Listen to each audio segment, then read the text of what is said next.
Vamos a seguir con malabsorción, ¿sí? Bien, ¿qué es la malabsorción intestinal? Es un conjunto de signos y síntomas que se originan como consecuencia de deficiencias nutricionales producidas por alteraciones en los procesos fisiológicos. Bien, hay muchas causas, ¿ok? El síndrome de malabsorción no es una enfermedad en sí, es un síndrome que forma parte de otras enfermedades, ¿ok?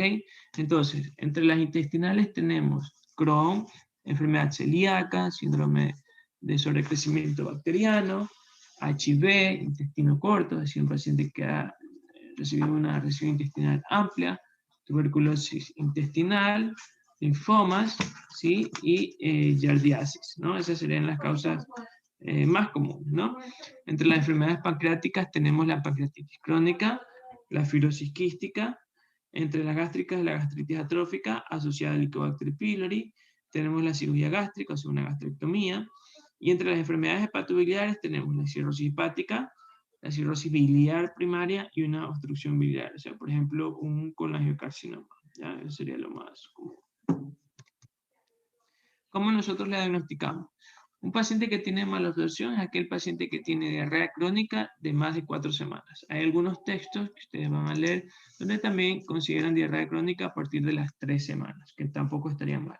Y a eso usted le suma los síndromes de acuerdo a la enfermedad de base. Es decir, paciente que, por ejemplo, tenga diarrea crónica más, veamos,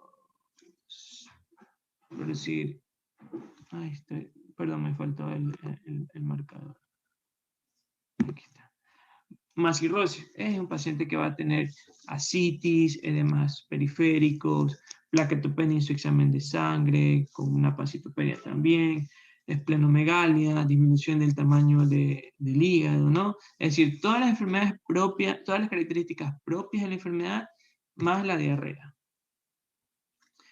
Hay dos tipos de diarrea, ¿no? Que es lo más importante con respecto al síndrome, la funcional y la orgánica. La funcional es aquella que es benigna, es decir, un paciente que tiene una diarrea que a veces alterna con estreñimiento, que es muy común en qué enfermedad, en el síndrome de intestino irritable, por ejemplo.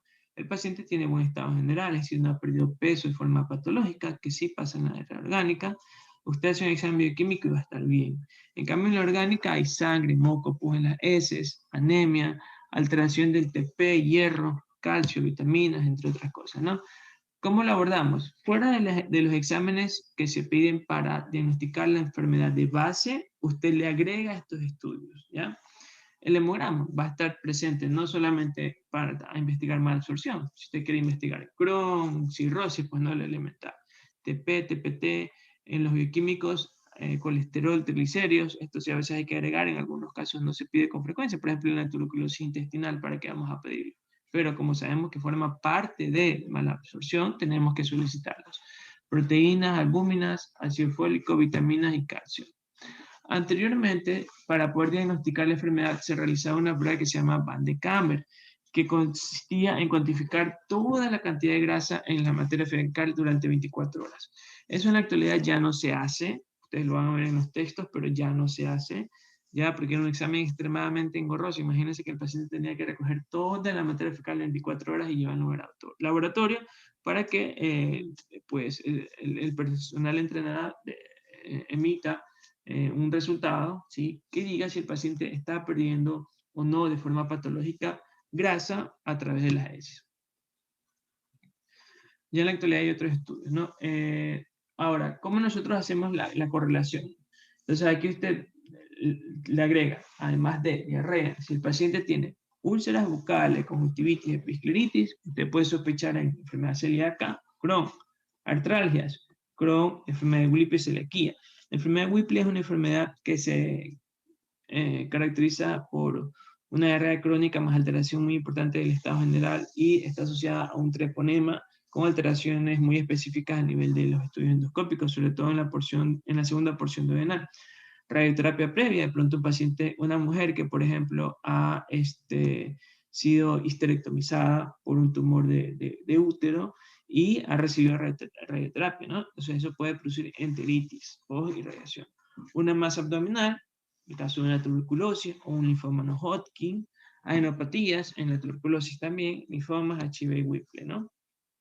Entonces, ¿cómo estudiamos cada cada sustancia, ¿no? Las grasas, clínicamente nosotros la sospechamos, ¿por qué? Porque hay esteatorrea, ¿no? Macroscópicamente usted ve la materia fecal.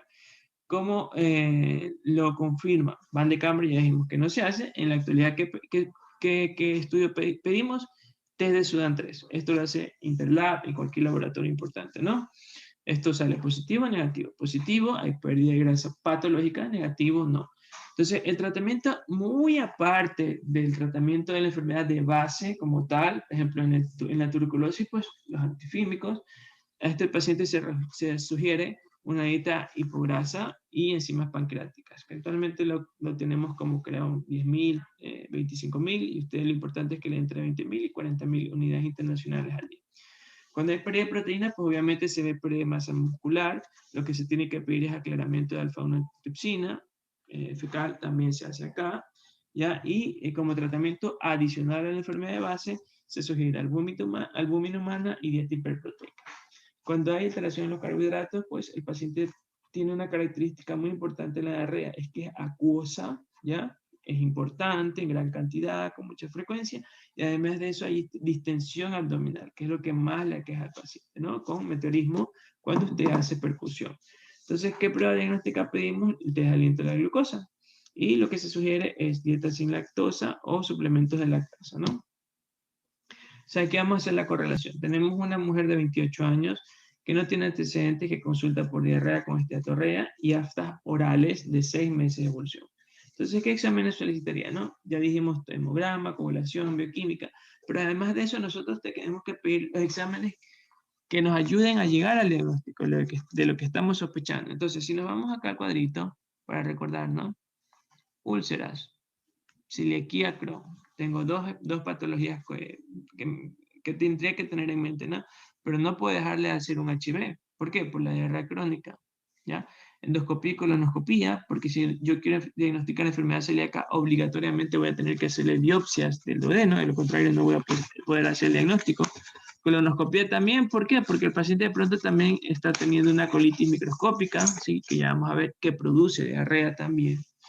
Coproparasitario y coprocultivo, ni se diga, tenemos que descartar yardiasis. En nuestra medida las enfermedades infecciosas y parasitarias son muy frecuentes. Como estoy sospechando de enfermedad celíaca, anticuerpos antiendomicio, IgA, IgG, también puedo pedir las antigliadinas, ¿sí?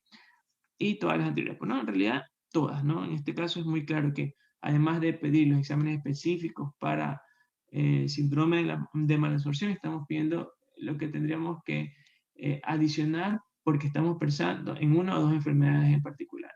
Entonces, nos viene un hemograma con un hematócrito de 35. La mujer habitualmente en nuestro país tiene entre 38 y 42 hematócritos, el hombre entre 40 y 45. Entonces tiene anemia, ¿no?